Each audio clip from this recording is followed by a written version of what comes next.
Ewings destroy everything they get their hands on, and you're one of them now. So why don't you go back to where you belong? Victoria Principal hatte alles Ruhm, Reichtum und eine Hauptrolle in einer der größten Fernsehsendungen der Welt.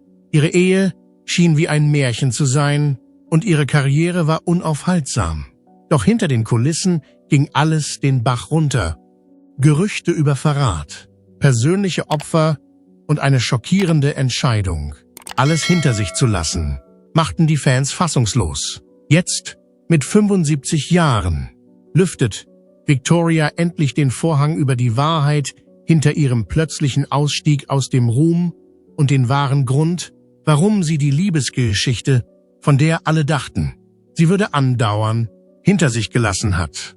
Geben Sie 1 ein, wenn Sie Victoria aus Dallas kennen, oder 0, wenn Sie ihre Geschichte erst jetzt entdecken.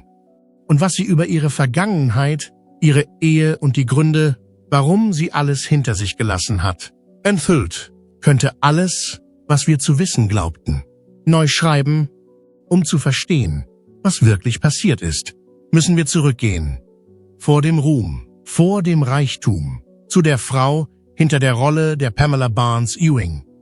Der unerwartete Weg zum Ruhm in Dallas.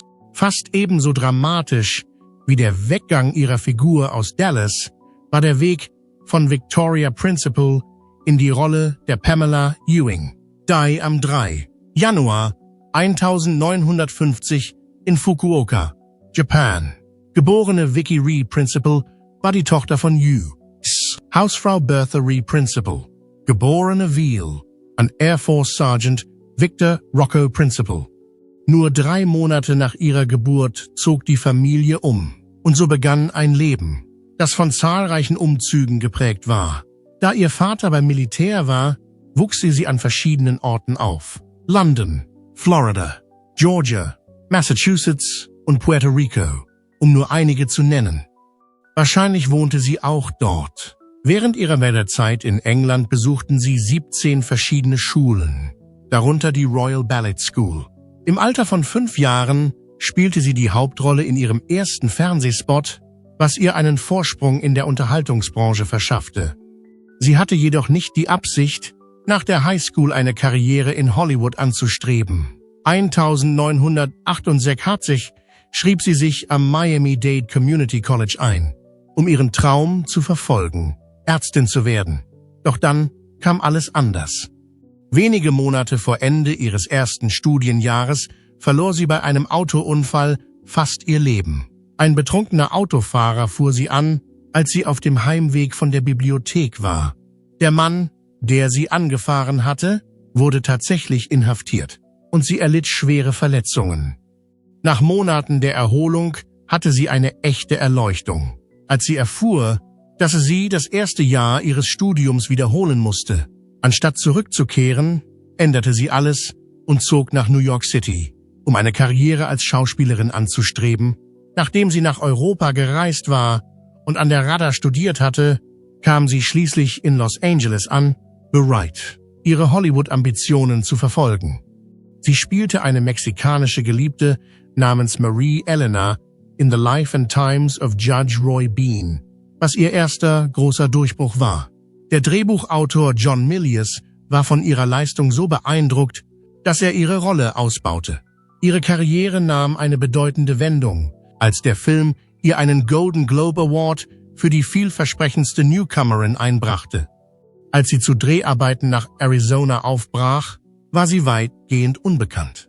Als sie jedoch 3 Monate später nach Los Angeles kam, sah sie am Flughafen Fotografen. Dann kam das Erdbeben von 1974. Nach harter Konkurrenz wurde sie als Rosa Amici besetzt. Kay Lance und Susan Sarandon waren weitere Kandidatinnen. Vor ihrem 3. Vorsprechen rasierte sie sich mutig ihre langen braunen Haare ab, färbte sie schwarz und trug sie als Afro. Regisseur Mark Robson war erstaunt und beeindruckt, als sie eintrat, und er war erfolgreich. Mit 4 Oscar-Nominierungen und 2 Golden Globe-Nominierungen wurde Earthquake zu einem der beliebtesten Filme seiner Zeit. Sie setzte ihre Schauspielkarriere fort und spielte in weniger bedeutenden Filmen wie Vigilante Force. For now. I will and I will mit. Sie unterzeichnete sogar einen Vertrag über 3 Filme mit Brood Productions. Doch dann änderte sich etwas. 1975 beschloss sie, die Schauspielerei zu verlassen, nachdem sie ihrer überdrüssig geworden war, und nahm eine Stelle als Booking- und Talentagentin an. In dem Glauben, mit Hollywood fertig zu sein, blieb sie bis Ende 1977 auf dieser Schiene. Sie erwog sogar einmal, Jura zu studieren, wobei sie die Schauspielerei als Mittel zur Finanzierung ihres Studiums nutzte. 1976 kehrte sie schnell zu Earthquake zurück, um weitere Rollen für die TV-Version zu drehen. Im folgenden Jahr spielte sie in dem Fernsehfilm The Night They Took Miss Beautiful mit und trat als Gast in Fantasy Island auf. Sie konzentrierte sich jedoch weiterhin auf ihre Agenturarbeit und ihr Jurastudium. Dann rief Aaron Spelling an. Er bot ihr eine Rolle in der Pilotfolge von Fantasy Island an. Sie nahm das Angebot an, dachte aber weiter über ihren Wunsch nach, Jura zu studieren. Daraufhin bat sie darum, aus der Serie genommen zu werden. Ihre Schauspielkarriere schien zu diesem Zeitpunkt beendet zu sein. Es folgte Dallas. Ursprünglich sollte sie ihren Kunden das Drehbuch per E-Mail schicken. Aber irgendetwas an Pamela Ewings Darstellung hat sie beim Lesen sehr beeindruckt. Sie beschloss, das Risiko einzugehen, anstatt es weiterzugeben, ohne zu verraten, dass sie diejenige sein würde, die sich bewirbt. Setzte sie sich mit dem Casting-Agenten in Verbindung und vereinbarte einen Termin für ein Vorsprechen. Victoria Principal hat sich im Handumdrehen von der Schauspielerin zur Agentin, fast zur Anwältin und dann wieder zur Schauspielerin entwickelt. Durch ihre Arbeit als Agentin verfügt sie auch über Verhandlungsgeschick. Sie unterzeichnete einen Vertrag, der ihr die Bezahlung garantierte. Victoria Principal konnte auf diese Weise ihre berühmte Rolle in Dallas ergattern. Die erschreckende Realität ihrer Abreise aus Dallas. Als emotionaler Mittelpunkt der Familie Ewing war Pamela Barnes Ewing für Dallas unverzichtbar. Sie hatte eine starke Bindung zu ihnen, aber sie haben sie nie wirklich akzeptiert und sie trug immer die Last, Digger Barnes' Tochter zu sein. Sie kämpfte darum, ihren Platz zu finden und blieb eine Außenseiterin, die in einen langjährigen Familienkonflikt verwickelt war.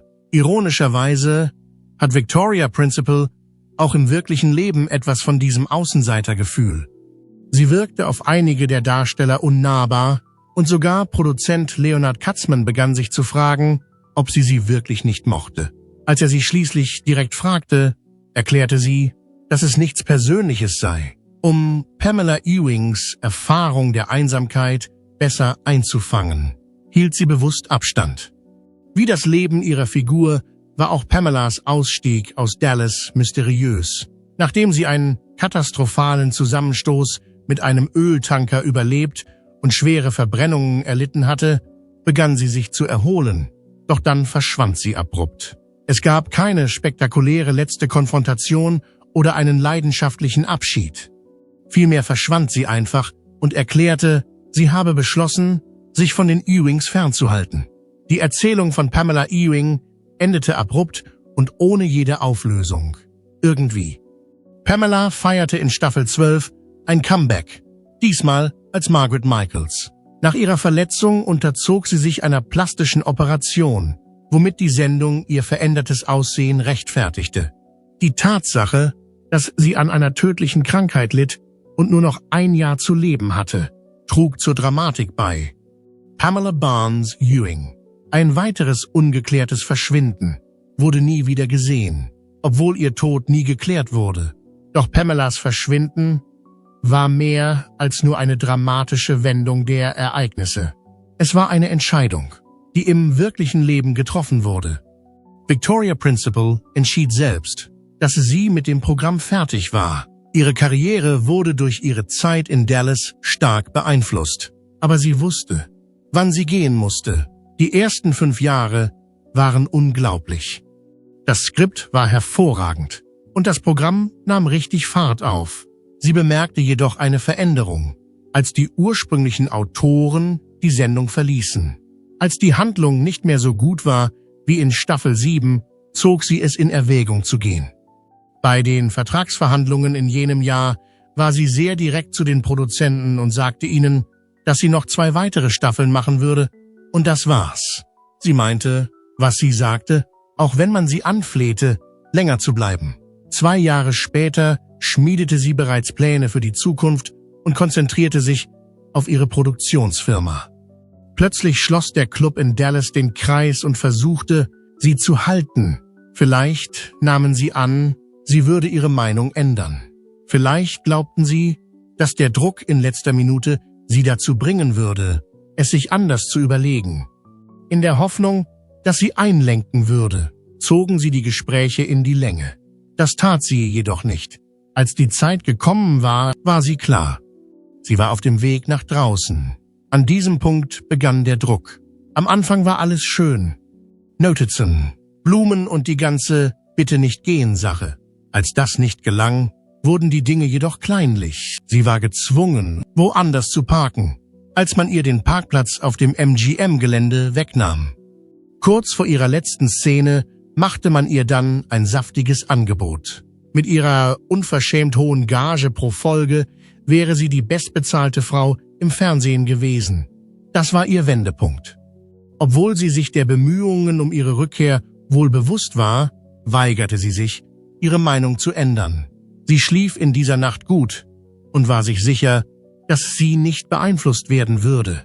Keiner der Hauptdarsteller war an ihrem letzten Drehtag anwesend. Sie drehte eine Sequenz allein, ohne Larry Hagman oder einen ihrer Co-Stars. Überraschenderweise wussten die anderen Schauspieler nichts von ihrem Ausstieg.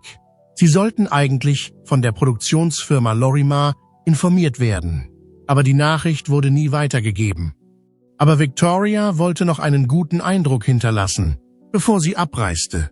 Sie kaufte eine riesige Torte für das Team und schenkte ihnen personalisierte T-Shirts mit der Aufschrift "It was all a dream".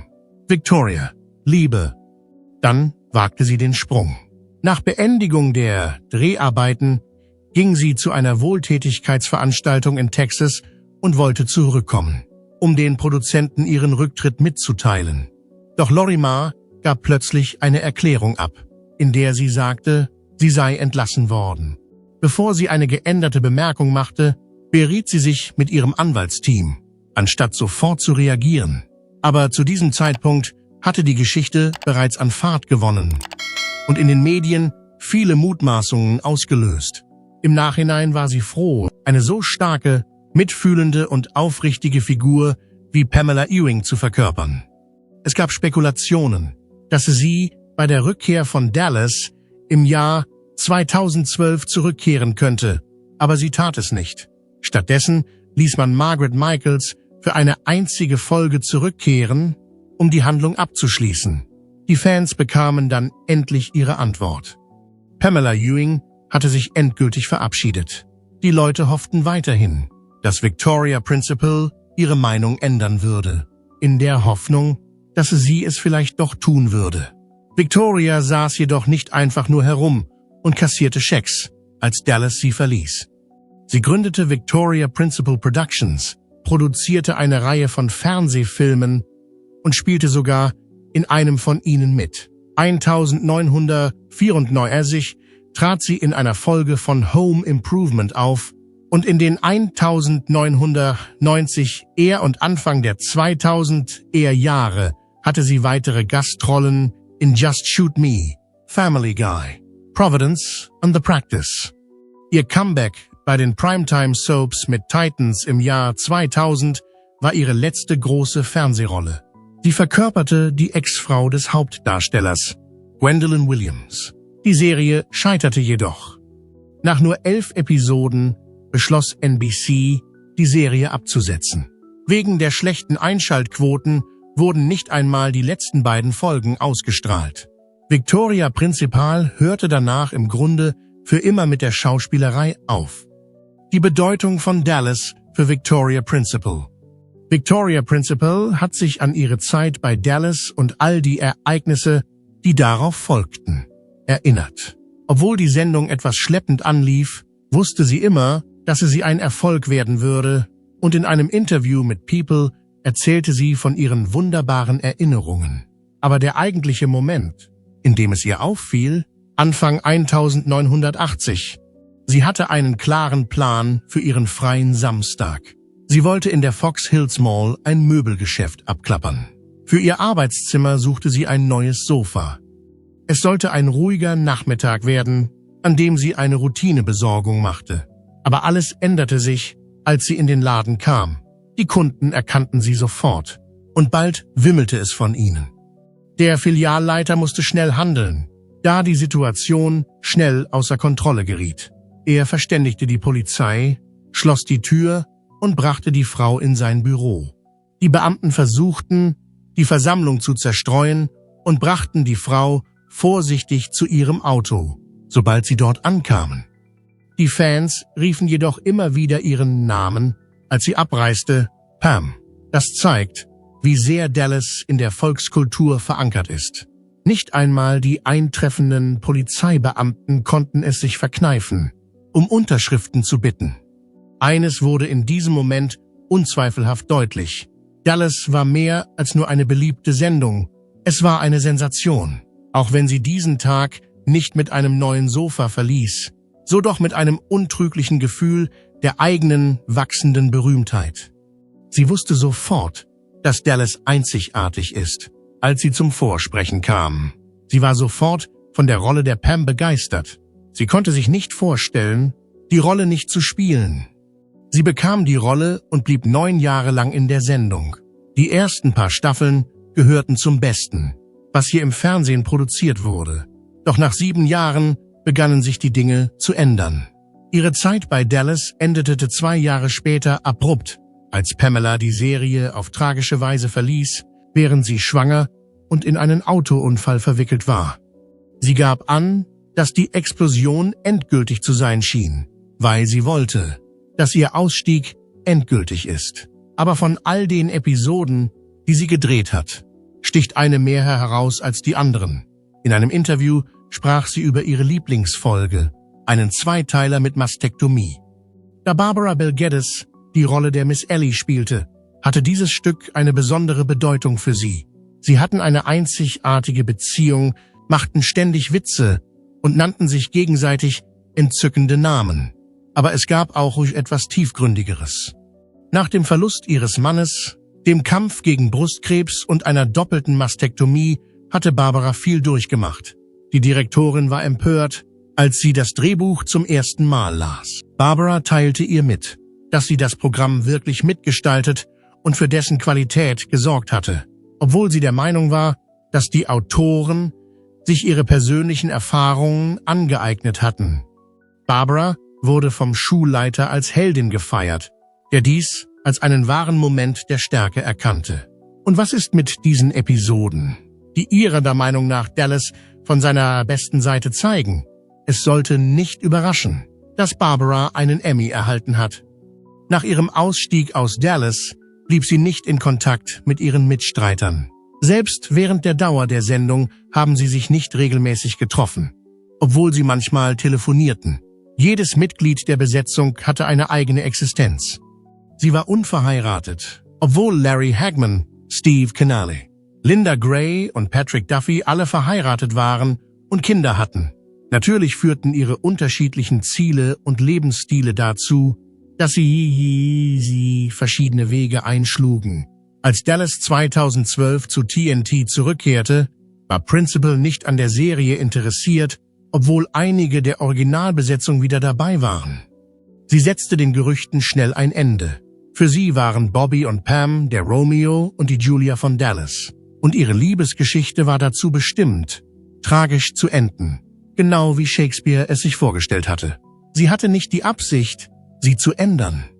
Pam wurde in der letzten Dallas-Folge Fall of the House of Ewing, die 1967 ausgestrahlt wurde, von einer riesigen Explosion überrascht, und ihre Zeit in der Serie war damit zu Ende.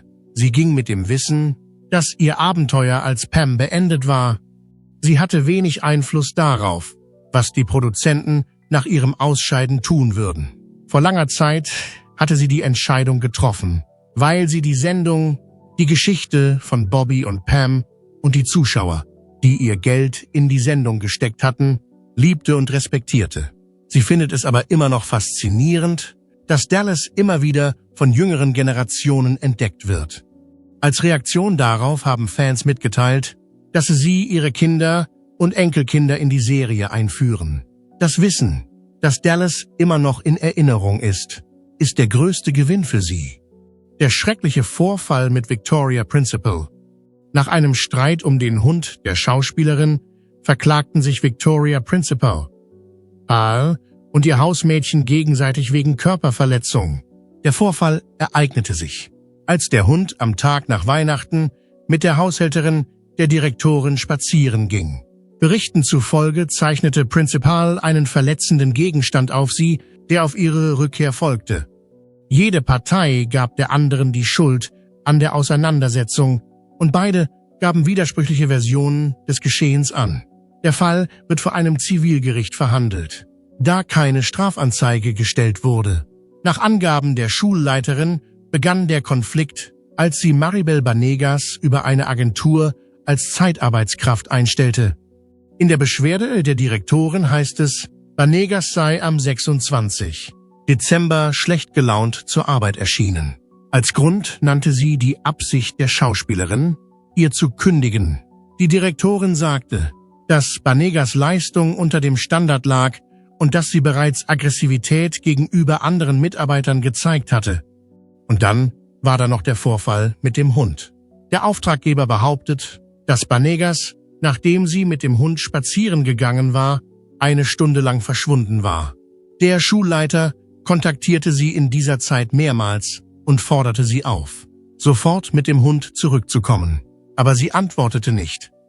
Die Direktorin sagte, dass Banegas den Hund so heftig an der Leine zog, dass er hustete, keuchte und deutlich verstört war, als sie schließlich zurückkam. Die Misshandlung habe sogar dazu geführt, dass der Hund ein Rückenleiden bekommen habe. Nach Angaben der Schulleiterin verschlimmerte sich die Situation, als Banegas anfing, auf die Küchenarbeitsplatte zu hämmern und zu schreien, »Gib mir Geld, gib mir mein Geld!« Nach Angaben der Schulleiterin musste sie mehrmals auffordern zu gehen. Doch Banegas schilderte die Ereignisse anders. Am 1. Mai erstattete sie selbst Anzeige und behauptete, sie sei angegriffen worden. Sie argumentierte, dass sie darauf gewartet habe, dass der Hund sich entleert, was der einzige Grund für die einstündige Abwesenheit gewesen sei. Sie sagte weiter, dass der Auftraggeber ihr gedroht habe, sie zu ermorden. Als sie Geld verlangte, um das klarzustellen, es wurden keine Schüsse abgegeben. Obwohl die Schulleiterin zugab, den Abzug gedrückt zu haben, bestand sie darauf, dass sie es aus Angst um ihr Leben tat. Als die Schulleiterin dann den Notruf wählte, verbarrikadierte sich Banegas in einem Zimmer. Die Schulleiterin sagte, dass Banegas versuchte, sich den Polizisten zu widersetzen, sodass diese sie beruhigen mussten, bevor sie aus dem Haus bringen konnten. Wie von L.A. Die Meinungsverschiedenheit entstand aus einem Geldproblem und Banegas kooperierte schließlich und reiste ab, so der Sprecher des Sheriffs, Steve Whitmore. Banegas ging jedoch am 9. Januar zu den Hilfs-Sheriffs und sagte, dass der Direktor sie geschlagen habe. Laut Whitmore untersuchten die Behörden die Anschuldigung und leiteten den Fall an die Staatsanwaltschaft weiter. Aber schließlich wurde er aus Mangel an Beweisen abgewiesen.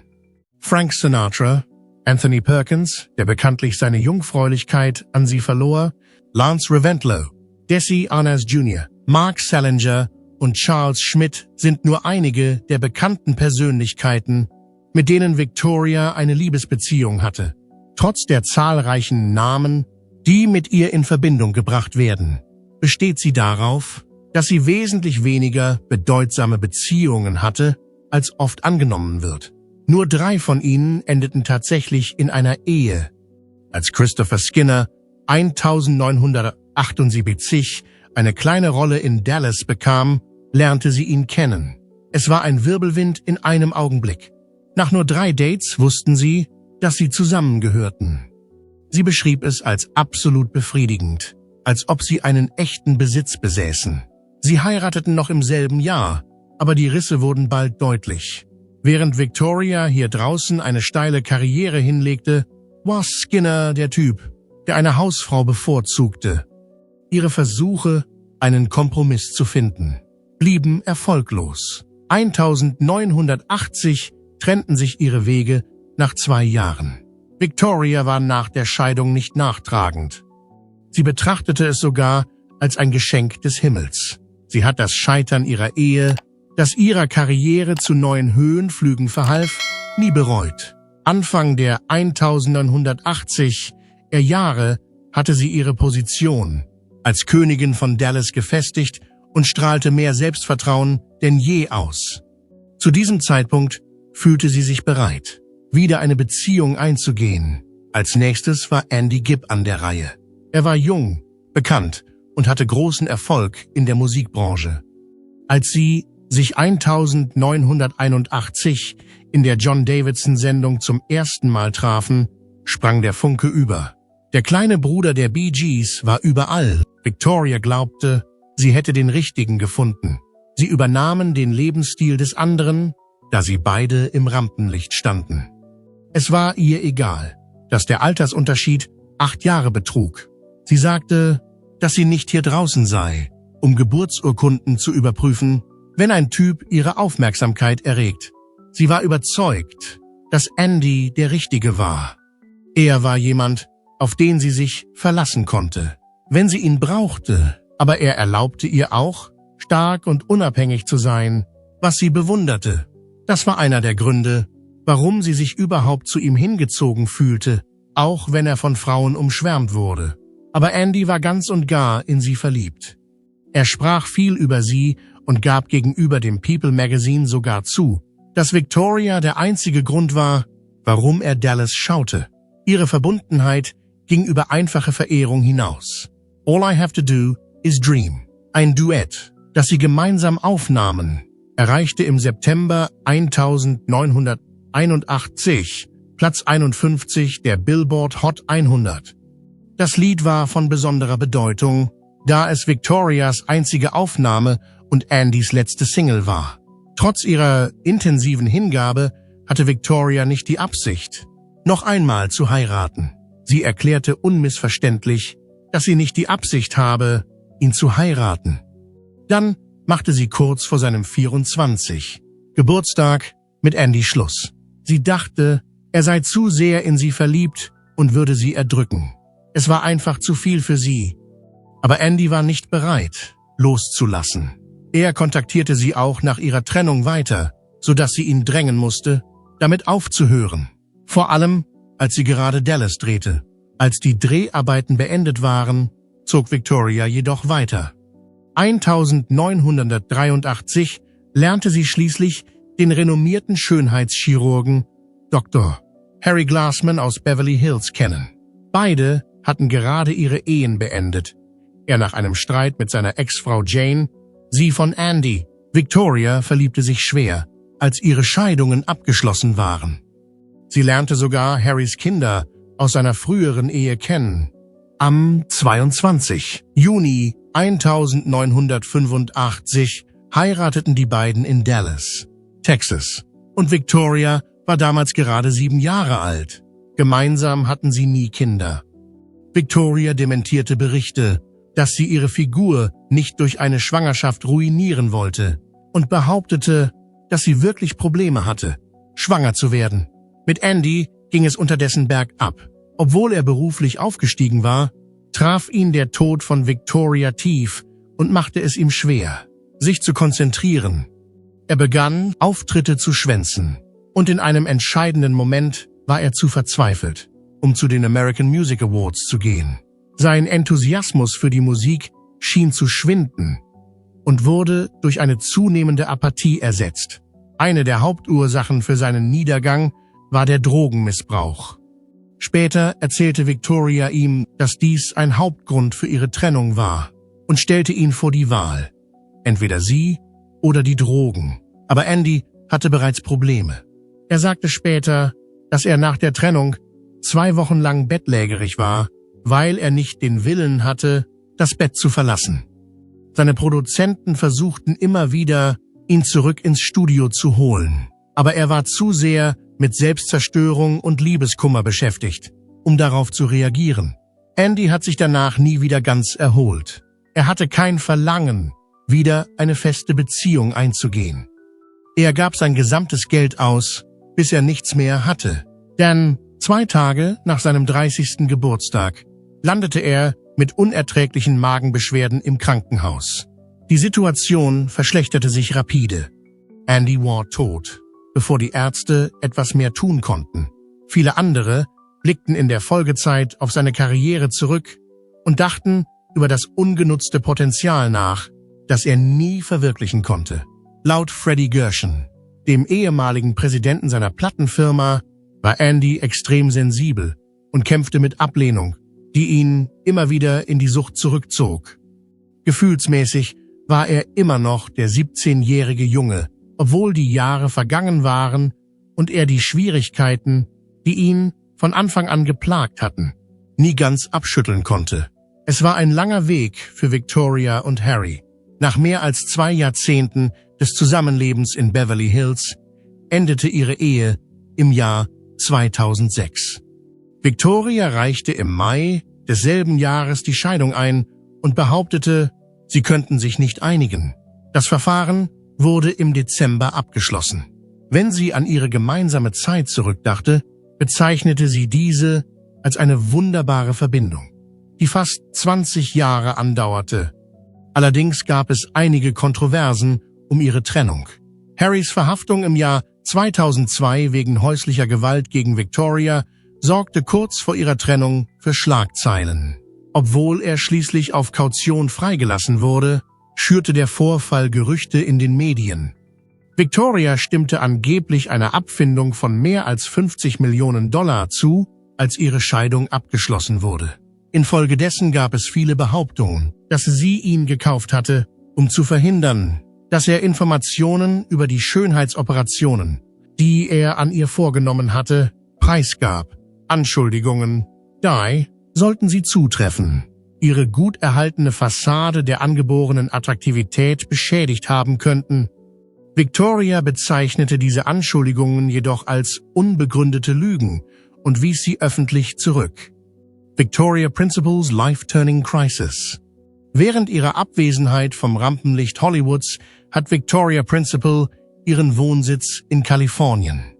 Zu Beginn des 21. Jahrhunderts beschloss sie, sich von der Schauspielerei zurückzuziehen, um sich voll und ganz ihrem 1991 gegründeten Hautpflegeunternehmen Principal Secret zu widmen. Als die Marke auf QVC eingeführt wurde, erlangte sie fast sofort Popularität, was Principal den Aufstieg von einer Fernsehberühmtheit zu einer erfolgreichen Geschäftsfrau ermöglichte. Ihr Ruf in der Geschäftswelt wurde durch die Fähigkeit des Unternehmens gestärkt, in nur wenigen Jahren rund $1,5 Millionen Umsatz zu erzielen. Doch die Wirtschaft war nicht das Einzige, was sie im Auge hatte. Im Jahr 2009 beschloss sie, alles auf eine Karte zu setzen. Sie gab $200.000 für eine Reise ins All aus. Ein Ausflug an Bord der VSS Enterprise, des ersten kommerziellen Passagierraumschiffs in der Geschichte der Welt. Diese Erfahrung war für sie der Gipfel der Aufregung. Die Erde von einem höheren Aussichtspunkt aus zu erleben, mit unglaublicher Geschwindigkeit zu reisen, an einen Ort zu gelangen, an dem noch nie jemand gewesen war, und sich natürlich zu wünschen, dass sie es lebendig wieder nach unten schaffen würden. Andererseits ging dieser Traum auf fatale Weise zu Ende. Im Jahr 2014 befand sich das Raumschiff Virgin Galactic auf einem Testflug, als es in der Luft einen katastrophalen Fehler erlitt und in der Mojave-Wüste abstürzte. Mike Olsbury, der Co-Pilot, hat es leider nicht geschafft. Während das Flugzeug zerfiel, konnte sich der Pilot Pete Seibold aus seinem Sitz befreien und überlebte die Tortur. Nach dieser Katastrophe wurde es überdeutlich. Das Konzept des Weltraumtourismus war nicht annähernd so realitätsnah, wie man glaubte. 2019 trat Victoria Principal von ihrer Position als Principal Secret zurück, doch ihr Engagement für andere ist ungebrochen. Einst lag ihr Hauptaugenmerk auf der Hautpflege, doch jetzt liegt ihre größte Liebe in etwas, das viel intimer und praktischer ist. Seit 2012 ist sie Besitzerin einer Ranch in der Nähe von Los Angeles. Diese Ranch dient als Zufluchtsort für Tiere, die vernachlässigt oder misshandelt wurden, und sie kümmert sich um die Behandlung und Rettung dieser Kreaturen. Als sie noch ein Kind war, brachte sie streunende Tiere mit nach Hause, die der Pflege bedurften. So entwickelte sie ihre tiefe Sympathie für Tiere. Tiere, die viel Leid erfahren haben, finden auf Principals Ranch einen sicheren Zufluchtsort. Sie sorgt dafür, dass sie die medizinische Behandlung, die Geduld und die Liebe erhalten, die sie brauchen, um körperlich und geistig zu genesen. Sie tut mehr, als ihnen nur einen Platz zum Bleiben zu geben. Im Gegensatz zu den großen Rettungsorganisationen ist ihre Arbeit sehr viel intimer. Wenn sie ein Tier aufnimmt, wird dieses Tier zu einem untrennbaren Bestandteil ihres Lebens. Dieses Projekt betrachtet Principal nicht als wohltätig. Die Tätigkeit ist eine Berufung, das Glück und die Befriedigung, die sie aus der Pflege dieser Tiere schöpft, sind das bestimmende Merkmal dieser besonderen Phase ihres Lebens. Wenn Familien zu Besuch kommen, erzählt sie mit großer Freude die Geschichte jedes geretteten Tieres und gibt einen Einblick in die Herausforderungen, mit denen sie konfrontiert waren, und in die wundersamen Wendungen, die sie erlebt haben. Andererseits geht ihr Engagement weit über die Pflege von Tieren hinaus. Sie engagiert sich auch für Gemeinden, die durch Naturkatastrophen wie Überschwemmungen und Waldbrände geschädigt wurden, und unterstützt Kinder, die in Krankenhäusern medizinisch versorgt werden. Dennoch ist sie derzeit mit einem schwierigen Kapitel in ihrem eigenen Leben konfrontiert. Sie war im Alter von 75 Jahren gezwungen, ihr Haus zu verlassen, weil die Waldbrände in Kalifornien immer wieder ausbrachen. Außerdem leidet sie jetzt an einer Lungenentzündung, als ob das nicht schon schwer genug wäre. Um mitzuteilen, was passiert ist, hat sie einen Beitrag auf Instagram gepostet. Tausende andere Menschen waren gezwungen, ihre Ranch zu verlassen, und sie war eine von ihnen. Dennoch sorgte sie dafür, dass die anderen wussten, dass ihre Tiere geschützt waren. Sie wurde von Maggie begleitet, und die Ziegen und Pferde wurden hervorragend versorgt. Darüber hinaus ist sie auch inmitten all dieser Ereignisse in Gedanken immer bei anderen Menschen. Mit ihrer Stiftung hilft sie Menschen, die am stärksten von den Flammen betroffen sind. Dies ist darauf zurückzuführen, dass sie nicht in der Lage ist, den Menschen, die von der Pandemie betroffen sind, physisch zu helfen. Andererseits hat die Nachricht von ihrer Krankheit eine große Anzahl von Anhängern beunruhigt, was zu einer Welle der Unterstützung in den Kommentaren geführt hat, in denen viele ihre Hoffnung auf ihre Genesung zum Ausdruck bringen. Darüber hinaus haben ihre Freunde und ehemaligen Co-Stars, wie die Schauspielerin Josie Davis, ihre Unterstützung bekundet und ihre Wertschätzung für ihr Durchhaltevermögen in dieser schwierigen Situation zum Ausdruck gebracht. Was denken Sie, war es richtig, dass Victoria ihre Karriere ihrer Ehe vorzog? Kommentieren Sie mit Ja, wenn Sie ihre Unabhängigkeit bewundern. Oder die mit Nein, wenn Sie der Meinung sind, dass die Liebe Vorrang haben sollte. Wenn euch dieses Video gefallen hat, tippt auf Gefällt mir, abonniert es und vergesst nicht, diese Geschichte mit jemandem zu teilen, der sich an die goldenen Tage von Dallas erinnert. Wir haben noch mehr Geschichten wie diese, denn hinter jedem Stern steht eine Geschichte, die die Welt hören muss.